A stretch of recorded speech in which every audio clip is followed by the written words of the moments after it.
The check battery sensor warning in Honda vehicles, especially models from 2010 to 2020, indicates a problem with the battery current sensor, or BCS.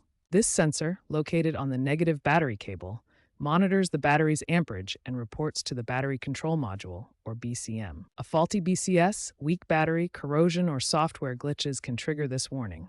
It's a safeguard against electrical failure, ensuring optimal power distribution to systems like ABS and airbags. The average repair cost is between $150 and $300, but this can vary depending on the issue and location. Common symptoms include the warning light, dimming headlights, and sluggish starts. This affects Honda vehicles like the Accord, Pilot, and CR-V from those years. Now we'll cover troubleshooting and fixing the Honda check battery sensor warning.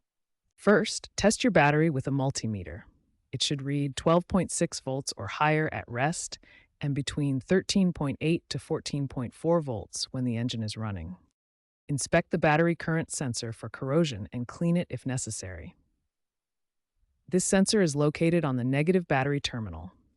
Use an OBD2 scanner to check for trouble codes like P0685 or U0100.